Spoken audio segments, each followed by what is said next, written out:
I think we'll go ahead and get started. How are we doing? Is this some of your last class before break? I think for many of you it is. Yeah, some of you have class with me in an hour and a half, and that will be your last class. So we're getting there. I want to do one quick reminder that Community Circles is hosting a virtual social tonight. So I'm going to put the Zoom link in the chat for people if you want to copy that so that you have it. It's informal. It's meant to just, get everybody together, chat about some things, check in, see how folks are doing. You don't have to have been involved in any way in Community Circles up to this point. You can still just jump in tonight if you want to. So please know that you are absolutely welcomed. It's tonight from 7 to 8 p.m. Put that in the chat too. Any other things going on, announcements, things that you want to share about before we get started today?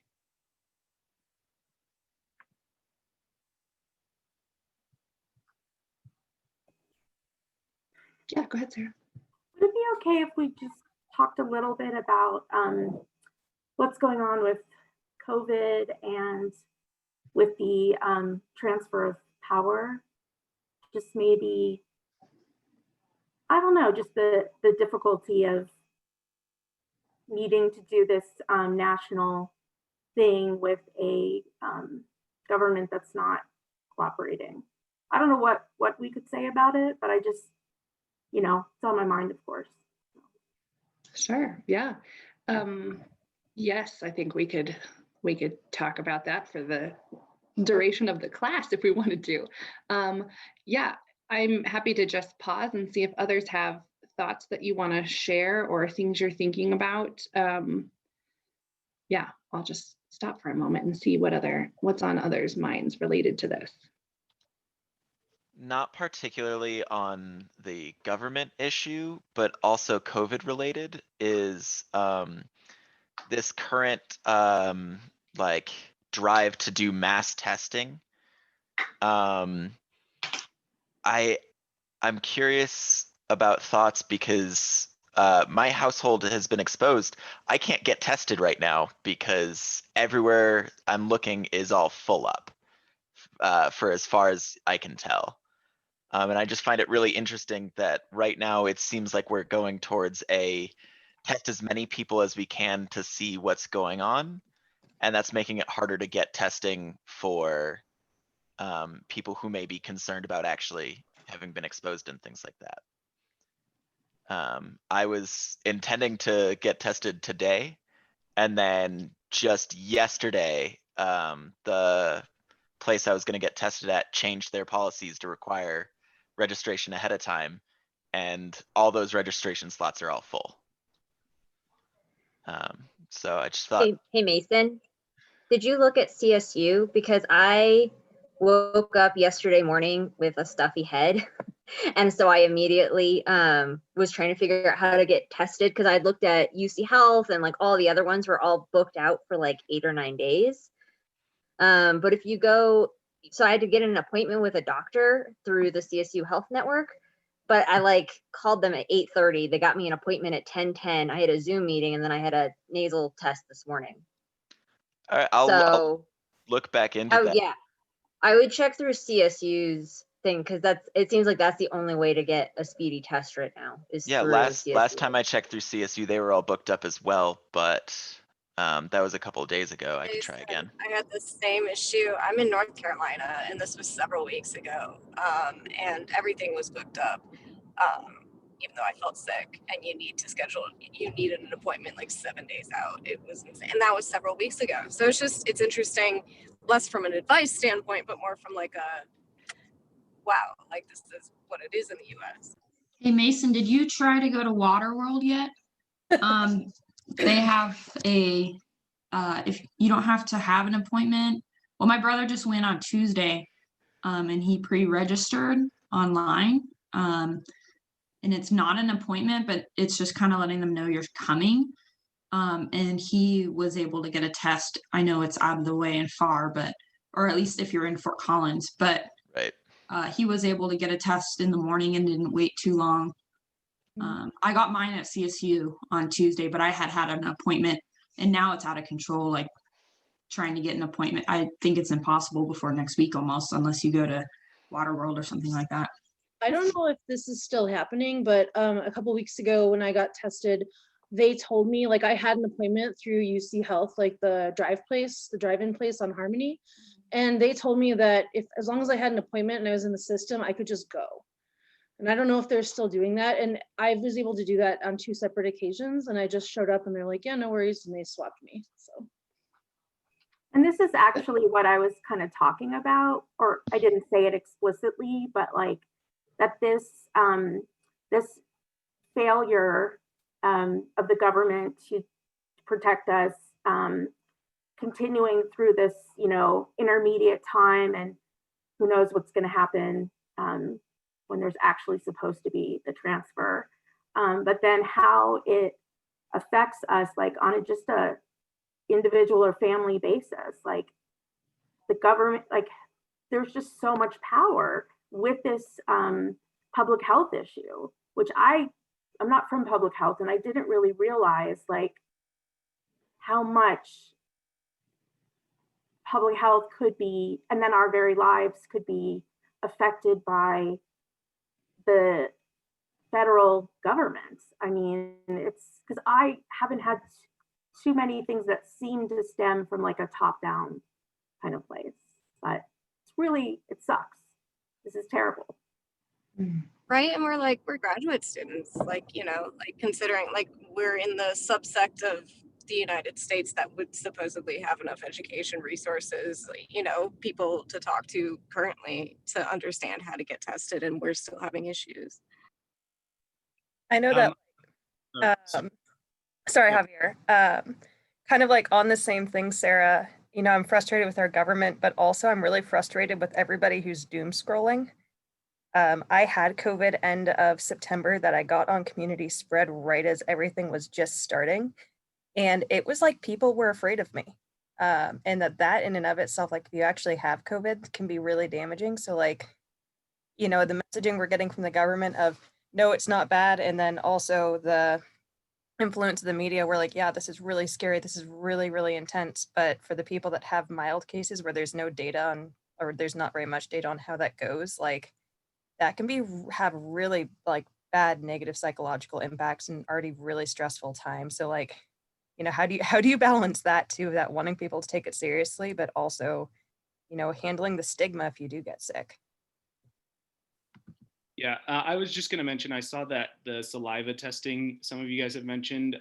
I know you're not technically supposed to do that if you have symptoms. I don't know if there's any rules in regards to if you were exposed, if they want you to do that saliva test, or if they want you to immediately go to the nasal swab. So I don't know if anyone has any clarification on that.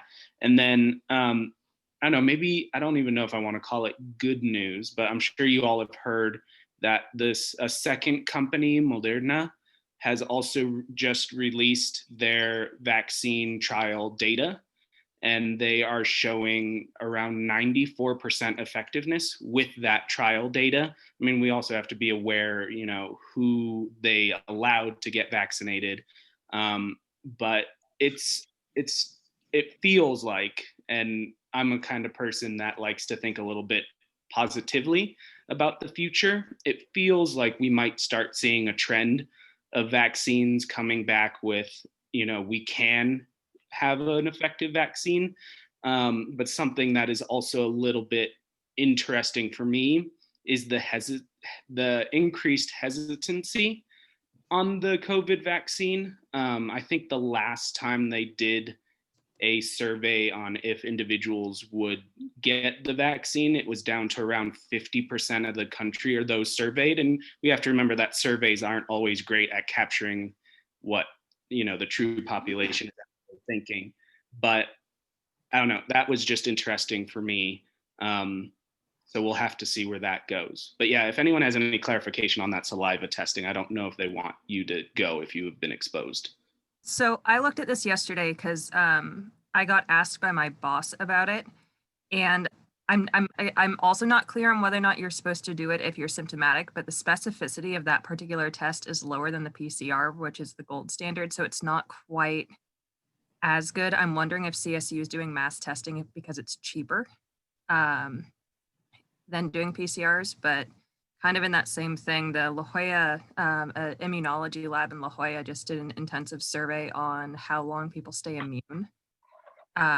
And they looked at B cells, T cells, and also antibodies in your blood. And while the antibodies in your blood tend to decrease quickly, they had really good news that your B cells and T cells, I can't remember the exact details, but they will still produce antibodies for 6 to 8 months on average after you get sick, which is really good news for that vaccine.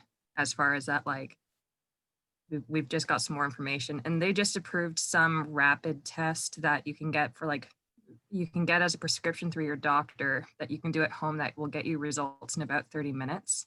I don't know if they've rolled those out yet. It's not the PCR test, but it's something that's, I think it had a 94% specificity rate and 90% sensitivity rate. So it was like pretty dang good for a 30-minute turnaround. So I'm not sure that, sorry, Madeline, I was just looking at your comment, like that might be something that's available out there. I'm not sure yet. Yeah, I can see some helpful resources being put in the comments about where, like the saliva screening, where you can get it done. Sounds like you, Cassie, mentioned that she was exposed, and as long as you don't have symptoms, you're allowed to get the saliva testing. And then something that I'd love to chat about also, Maddie, thanks for bringing this into the conversation. Do you want to share your thoughts? Do you want me to read your comment? Yeah, I can absolutely share my thoughts. I think it's absolutely valid to talk about the concerns and huge gaps in our testing. I just also think it's important to sort of bring into the conversation the privilege that we all have, that, I mean, in the matter of seconds, there were like 6 options listed. And yes, there are lines, and a lot of us have the flexibility to sort of present at these COVID tests because we're in school and maybe work is in person or transitioned online. So that was all I was just bringing to the table. Is I think there are a lot of communities that don't have any access to COVID, are still forced to work or decide whether to work or continue exposure. So that was just where my head was at. And if anyone else wants to chime in, that's great too. Thanks, Maddie. Yeah, I can see lots of your classmates chiming in. I'll pause too and see if others want to offer anything else up into the discussion. That's exactly what I was trying to get at, but just worded a lot better.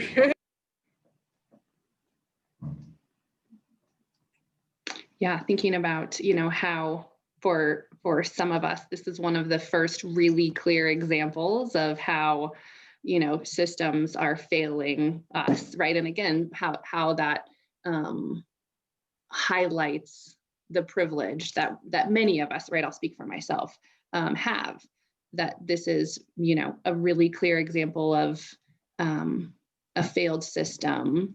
And while it's impacting me in certain ways, the depth and the degree to which it's impacting other folks, right? And other folks who we have just seen example after example in our class, right? Of the ways that communities who have been institutionally under-resourced are continuing, right? It's just continuing the cycle.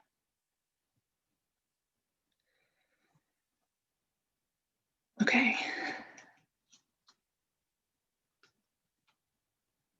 All right, well, I appreciate some of our conversations today. I know we don't always have a lot of time to do this. I didn't have a lot of announcements and things that I wanted to mention. So I appreciate that we could take a little bit of time to do that today. I do want to mention, Estuardo, I saw the recent event that you mentioned to one of the students in the class. There's an event happening in a couple weeks on addressing challenges in uptake and distribution of the vaccine. So that might be a really interesting event for you all to attend if you haven't done your community related event, that would be a really good one. Estuardo, when you get a chance, would you mind putting the link to that in the chat? Or Rachel, either of you, if you don't mind.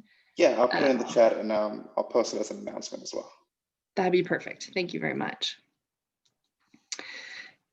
So the plan for today is I'm going to do a brief lecture overview example of thinking about how we might apply theory as we're thinking about our program planning projects.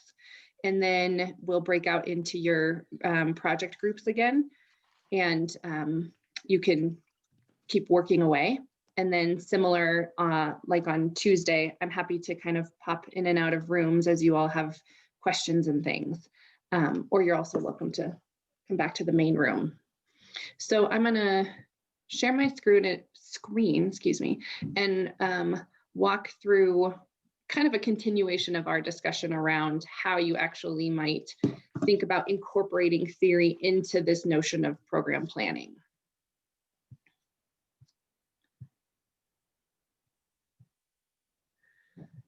All right, give me just a second. My PowerPoint was being a little bit funky today.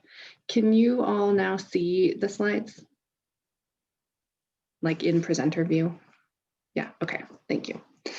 Okay, so we're going to sort of continue this discussion about applying and kind of incorporating theory in the program planning process.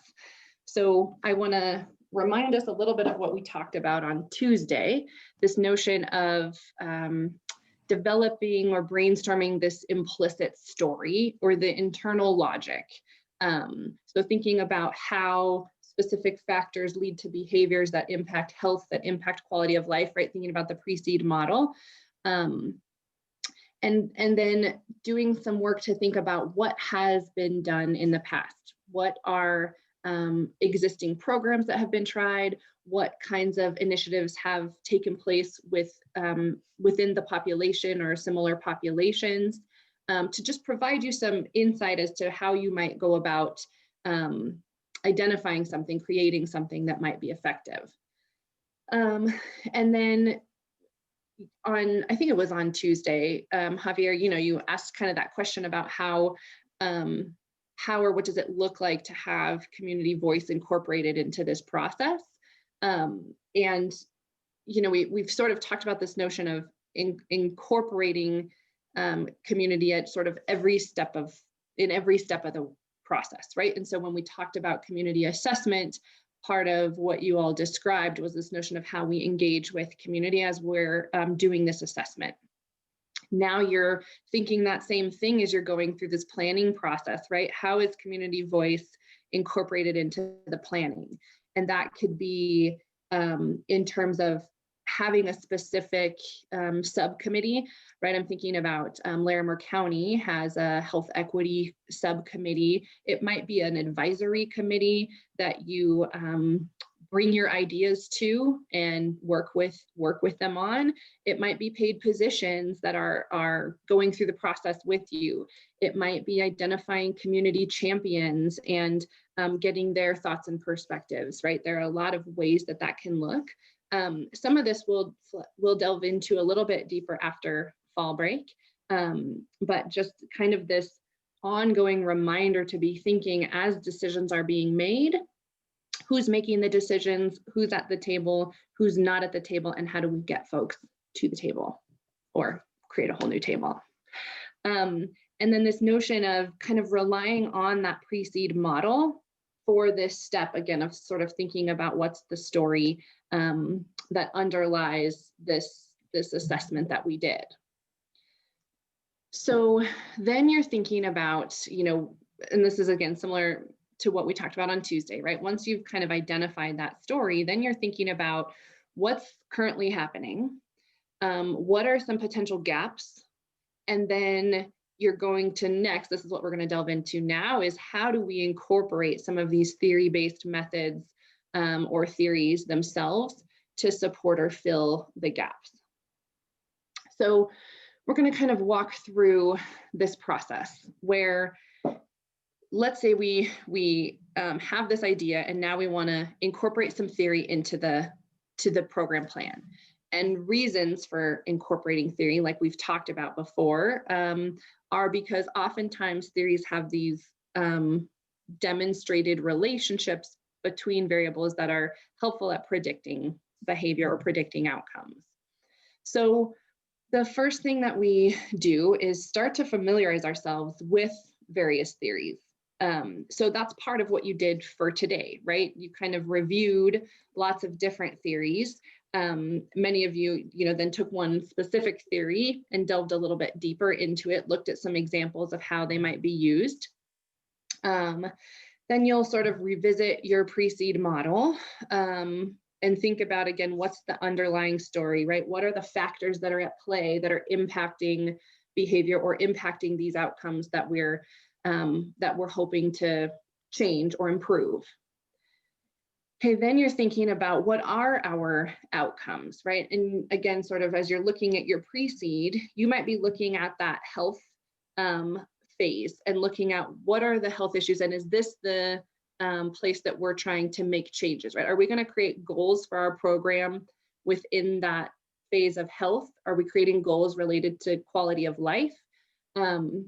Sometimes you won't intervene, your program won't endure long enough to always see those longest term quality of life outcomes. So you might then have your outcomes be targeted at that, that level right behind it of health outcomes.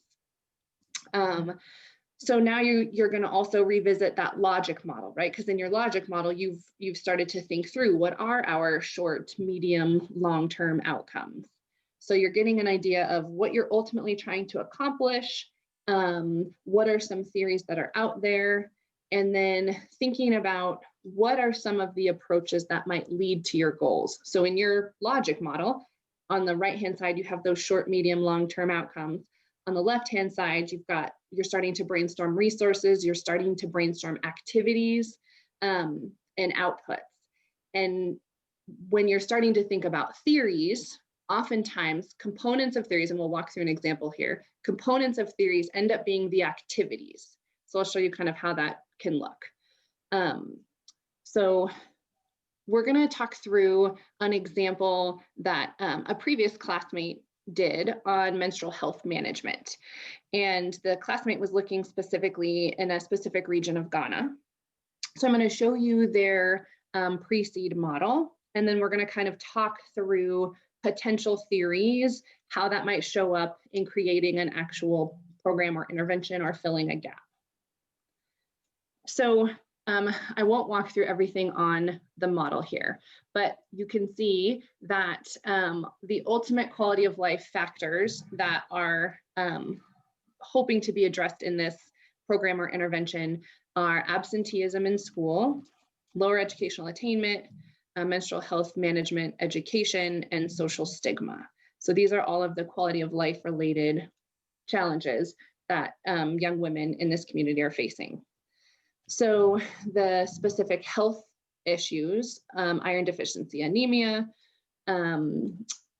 discomfort from menstrual side effects, mental health issues related to feelings of shame and embarrassment, okay? And then there's specific behavioral components like young women keeping quiet about menstruation because of cultural beliefs and skipping school, right? Those are some of the behaviors. Some environmental aspects, cultural taboos and beliefs, lack of knowledge, chiefs or queen mothers, social stigma or shaming, teachers excluding education on menstrual health. And then, taking it back again to another layer and thinking about predisposing, reinforcing, and enabling factors, right? So there's some lack of knowledge, there's some shame, lack of confidence, lack of support from teachers, families, lack of resources, right? So you kind of see, okay, this is our model. This is the links between some of the factors here, how that impacts behavior, how that impacts health, ultimately quality of life. So we're starting to get this picture, right? Much like you all are starting to get this picture of what are some of the issues related to the communities that you're working with. So then what you do with this pre-seed in mind, you start thinking about what theories might be considered. So I know each of you reviewed one theory in a little bit more detail. Did any of you review a theory that you think could potentially be relevant for the situation around menstrual health management? So I'll put this back up so you can see what some of the factors are. And then I'll pause and see if any of you, based on the specific theory that you reviewed, are there tenets of that theory, or would that theory potentially be helpful here?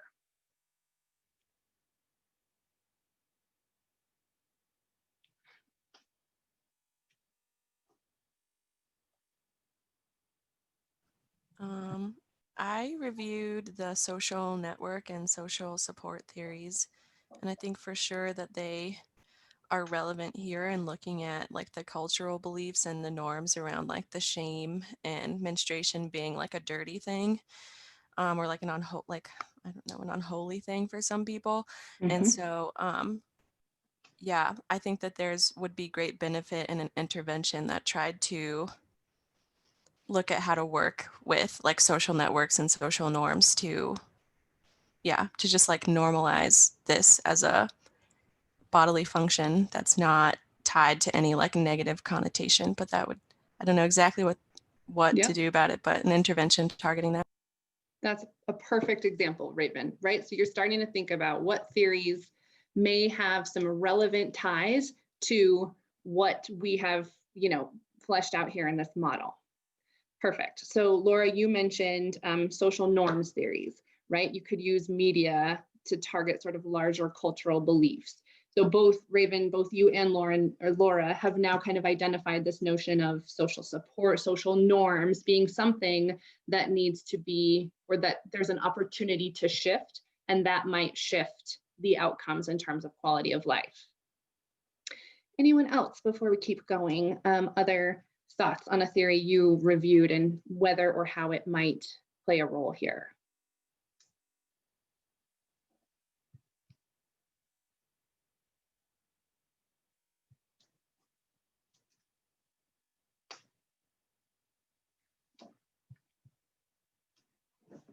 Okay, so we can keep going. So great, so we've looked at our model. We're starting to think about, all right, what theories could be considered. So I also just brainstormed, based on theories, right? And very similarly to what we brought up, right? This notion of social norms, this idea around social support theory, and then there are also theories of stigma and discrimination that I felt like could be really relevant based on some of the predisposing, reinforcing, and enabling factors. Okay, so then you take this, and this can go in multiple directions, right? But let's just say for our purposes that we decide we're going to look at social norms theory specifically. So then what you do is you start to look at what are the methods that are used within these theories. So if we're looking at social norms theory, some of the methods are this notion of mass media role modeling, role model stories, specifically working with community health workers, and then this notion of mobilizing social networks. Okay, so we have this idea of social norms theory. We start to identify what some of the methods or strategies within that theory are. And then we're gonna kind of continue to sort of flesh this out, right? So what is mass media role modeling? There are examples of what's considered education entertainment. So you might use narrative storylines, characters in TV shows, movies, what have you, that sort of play out the story and provide education within the story. Soap operas have been a really popular way to deliver health education in this way. And so this method sort of falls under this notion of social norms theory. The other one around role model stories. So you could do something like interviewing community leaders and then telling their stories around experiences with menstrual health management. And then same thing with mobilizing social networks, right? These are things like training community leaders to either adopt the behaviors or adopt the attitudes, right? And then spread those attitudes around normalizing menstrual health related aspects, right? And then communicating that. So you start to sort of brainstorm then, okay, here's some methods. How could that look in a potential program, initiative, intervention, or what have you? So then you start thinking about one other nod. So you might come back to your model, right? And then think about, okay, I'm going to bounce back and forth a little bit. So this notion of education, entertainment, role model stories, and this mobilizing social networks. So if you return to your pre-seed, you might start to identify how those methods could address the kinds of things that you've listed in your model, right? So if it's a lack of support and knowledge from teachers and families, how is what you create using this social norms theory going to impact those things, right? Same thing with lack of knowledge for personal mental health management, shame, lack of confidence, right? These are all things that you could envision shifting by using some of these methods that you have identified. So then you want to think about, okay, I've got some ideas, right? I'm brainstorming these ideas. And again, thinking about how are we being responsive in terms of cultural norms, expectations, right? And again, this is where you're thinking about what's my process for engaging with experts in the community, right? Community leaders. So they might say, well, for us, this notion of mass media role modeling, this education, entertainment, maybe they'll say, we tried that on something else and it didn't really work, right? Maybe there was some other behavior that they were trying to encourage and it didn't happen. Or they might say there's not a great venue for developing an education entertainment approach. So then you might say, okay, well, let's not take that approach. And then you just sort of continue this process of thinking through based on what some of these theories or some of these methods within the theory are, how might you adapt them and incorporate them into what you're outlining? Okay, and then as you're thinking about these methods, then you return to your logic model, right? And you look at, so again, you've got these short, medium, long-term outcomes in your logic model. And on this left-hand side, again, you've got resources, activities, and outputs. And you think about, how could I infuse some of these methods as activities, right? So if I'm going to incorporate this community health workers or identifying community champions, and they will then spread the message, right? How does that show up in my logic model as an activity that's part of the program that we're proposing? And of course, again, right, thinking about what additional information might I need in order to decide whether and how to incorporate these methods, right? Theories are like the building blocks, but they are not something that you just put on top and assume that it's just going to work, right? No matter what you're choosing, there's still this really critical aspect of tailoring and understanding what is most likely to work given local knowledge and experience and wisdom. Okay, so I'm gonna pause here and see what questions or things you're thinking about, and then we're gonna break into your groups. And my suggestion will be, as you break into your groups, talk a little bit about the theories that you reviewed for today, because ideally you reviewed them with your potential program or population in mind, and then start going through this process of thinking about, all right, what would it look like to take some of the aspects of social support theory and turn them into activities to be part of our program. So I'll stop for a minute, and I'll stop sharing and see what questions are coming up.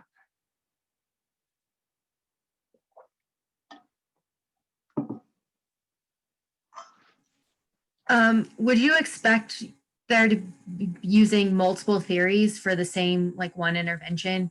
That's kind of where my head was going, but I didn't know if you should try to tailor it to like fit under like one umbrella category. Yeah, I think you likely would identify aspects from multiple theories. There are people that do sort of health promotion programming kinds of things that are very much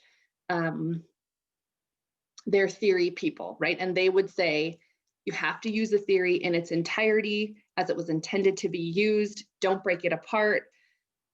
And that is good for when you want to test a theory. But most of what I would argue, most of what we're trying to do in public health is to change health outcomes. And we're less interested in testing the true relationships between theories. And so there are many others, and I would fall into this category, who would say, no, we don't need to be so rigid about sticking to whole theories and taking every part of it, that in fact, we are better when we, again, sort of listen to what local expertise, wisdom, knowledge is telling us and adapt and tailor to the specific population. But yeah, you might have 3 different theories that you're pulling things from to build out this robust program or initiative.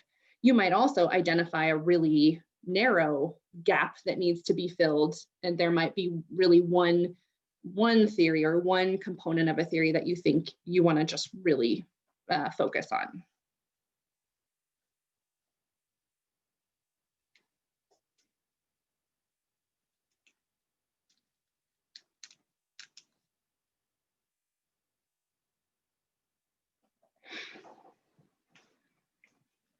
Okay, are we ready to start practicing and kind of working through some of this with your groups? Okay, so Estrado, are you ready for groups? Okay, so same thing, just click that little button to have me pop in and help, or come back to the main room and I can brainstorm and work through some things. And then similar to Tuesday, we won't plan to come back as a large group before class ends. And also, as a heads up, I'm happy to leave the Zoom going until I have to end it for my other class, just a couple minutes before 2, but I'd be happy to leave it going if you all are working past 1:45. I noticed there's a couple groups that were still going at the end on Tuesday. Okay, so I won't see all of you before break. So I hope you all get a little bit of downtime, a little bit of time to breathe and recharge, whatever that looks like for each of you. And then I'll see you all back after the break. Thanks, everybody. Thanks, Estrado.